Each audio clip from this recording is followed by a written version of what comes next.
In America today, we produce more food than ever before, so you might think that we have less reason to worry about food now than at any time in history.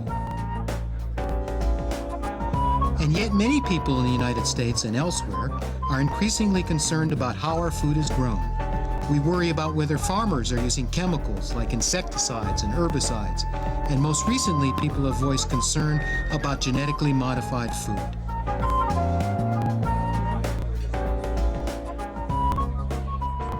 Critics have accused scientists who genetically modify plants of playing God and dangerously tampering with the natural order. We are messing around with nature, and after all, we all depend on the planet and its survival for our survival.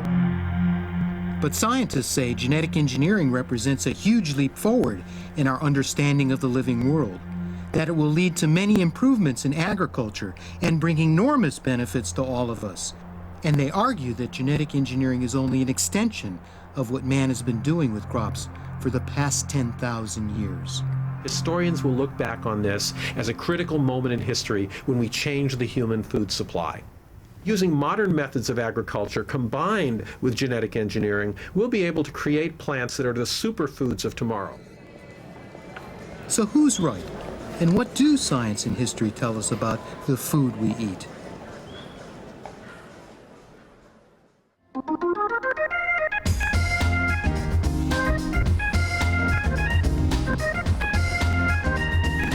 Welcome to California, where the race is on to look good and live longer.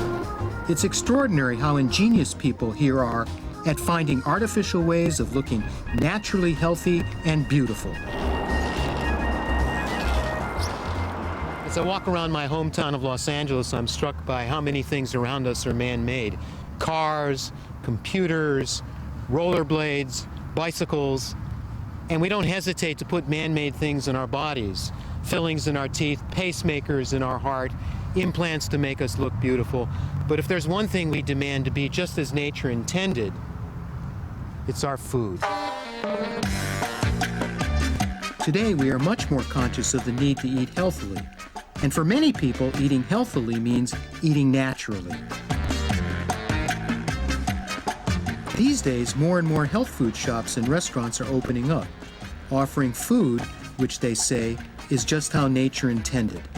Among these are Ann Gentry's vegetarian restaurants in LA. You know, we're blessed. I mean, I'm living in California. This is certainly the mecca of the natural foods movement, organic farming. We're showing people that, hey, you can eat differently, you can eat simply, you can eat this stuff I keep referring to as peasant food. It can taste good, look good, and be good for you. And do you have a sense that people are getting fearful of tampering with their food? I think people are standing up and going, no, I want to feel at least one thing in my life, that food can be grown really the way God intended it to be grown. Pretty simple, pretty clean, not tampered with. But how natural is anything that we eat? I happen to share Ann's curiosity about food. Despite having worked in plant genetics for many years, there's still a lot that I don't know. So I've decided to set out on a journey to find out more about the nature of food and where food comes from. And to do this, I want to start at the beginning, with the origins of agriculture itself.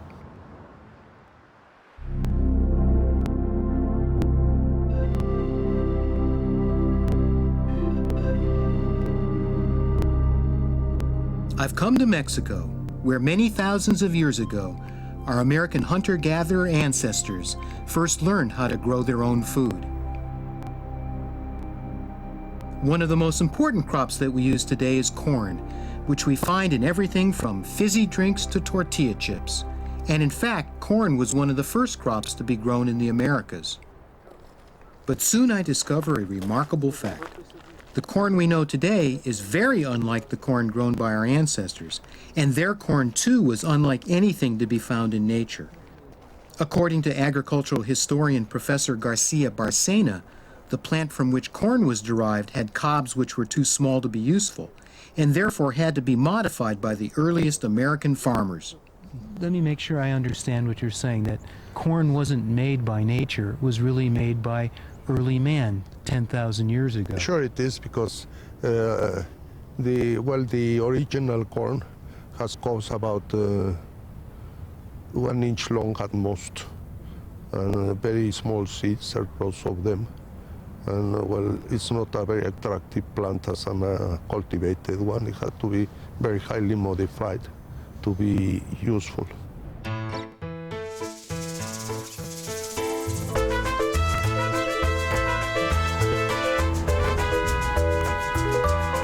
So if corn hasn't always looked like it does today, what did it look like before? And how did these early farmers manage to alter its natural characteristics? To find out more, I decided to visit the International Crop Research Institute just outside Mexico City. Plant scientists Julian Berthaud and Brent Skovman have promised to show me the primitive plant from which our corn is derived. Look, there's the primitive ear of corn. Looks utterly useless. Yeah, this is almost, it's an ancestor of corn. It's called here in Mexico teocintli. So this couldn't be eaten as a food at all. It could have been some time ago, because if you put it on a fire in a fireplace, it will pop just like a popcorn. But it's not very productive, though. No, especially it's very difficult to harvest it, because we have to pick every seed by hand and one by one. So the domestication involved going from this small little cob-like structure in which the seeds just fell out to something very large like this. Exactly. And even larger like this. Corn. So the corn cob that I eat was made by man and not by nature. Not by nature, just by man. So how did this happen? In any crop, farmers have always found that there are one or two plants that are different. This is simply because of natural genetic mutation or the accidental crossing of different plant strains. But occasionally, these new plants have traits which are useful, so farmers would come across corn plants, for example, with large cobs, or cobs which didn't drop their seeds, or cobs with fewer toxic compounds used in nature to fight off insects and other pests. Left to nature, many of these novel varieties would simply die out.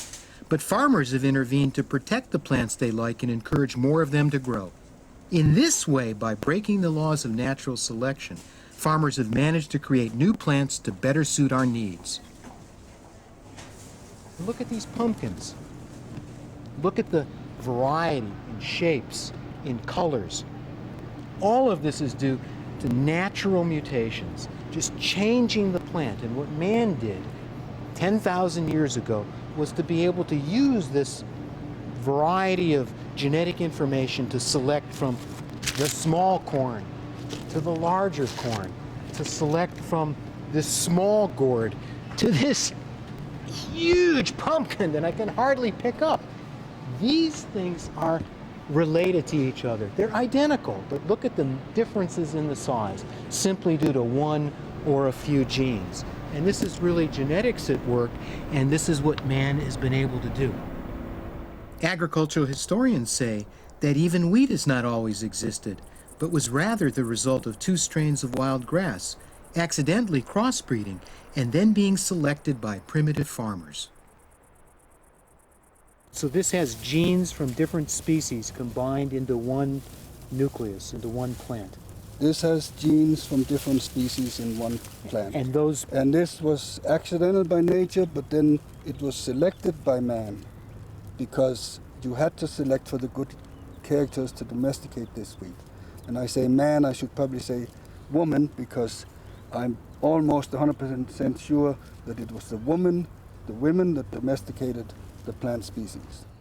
Strange as it may seem, it was this process of primitive genetic modification which has created the fruits and vegetables that we use today.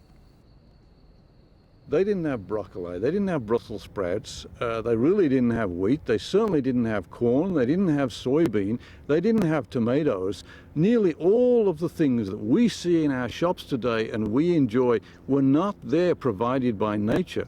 They've really been developed by genetics and selection, by man, constantly intervening and selecting to serve his purposes. Humankind has been genetically modifying plants since more than 10,000 years ago.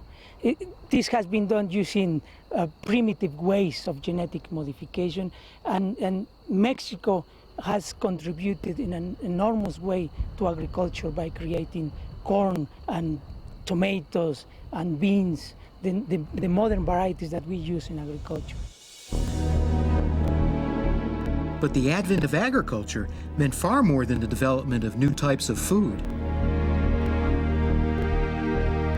When man changed from being a hunter-gatherer to adopting agriculture, that meant that they could stay in one place, and that created opportunities for a very new kind of social structure and civilization.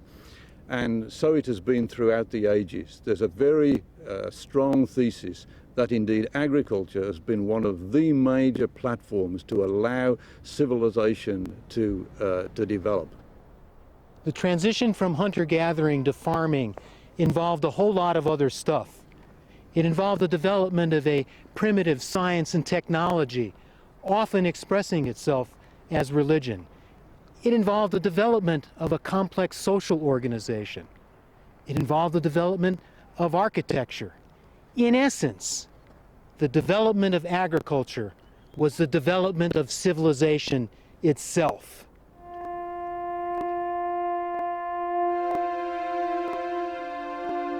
As civilization progressed in the ancient Near East and Europe, so did the technology that was used for farming. From around 4000 BC, the ox-drawn plow cut through European soil, and the invention of the wheel and the water wheel represented big leaps forward in agriculture. In the Americas, the primitive character of farming tools and the absence of farm livestock held back the development of agriculture at least until the 15th century, when the Europeans arrived.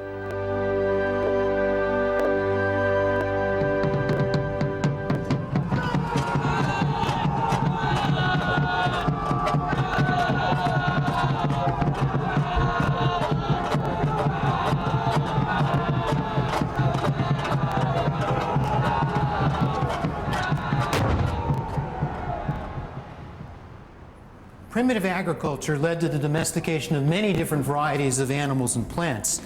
In the most civilized parts of the world, other innovations in farming followed, like the development of complex irrigation systems. But by today's standards, the application of science was very rudimentary. However, events occurring in medieval Europe were about to change all of this.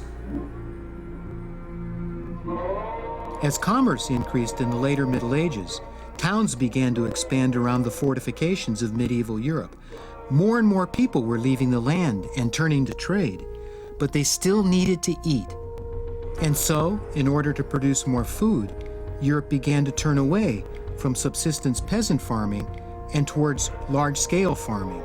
And with that change came an increasingly scientific understanding of how plants work. To find out more, I've come to Dover Castle in England to meet food and agriculture professor Ted Collins. Ted, what was happening during this period to towns and cities? Towns were expanding rapidly during this time, and this meant a large non-agricultural population that had to be fed. And this couldn't have been done with the peasant farming of the time? There was one fundamental difference between peasant farming and capitalist farming. Peasant farming, the principal aim and objective was to employ and to sustain a family. With the capitalist farm, it was different. The objective there was to produce surpluses to feed growing cities like Paris and London. So there were large increases in the yield of the crops that were produced? Yes, indeed, there were. In the centuries that followed, there was steady progress in agricultural techniques. Farmers embraced crop rotation, and they developed new machines for planting seeds and threshing, and better ways to plow the land. And these technologies brought much-needed improvements in agricultural productivity. Exciting things were happening in Europe. How were these changes translated into the Americas?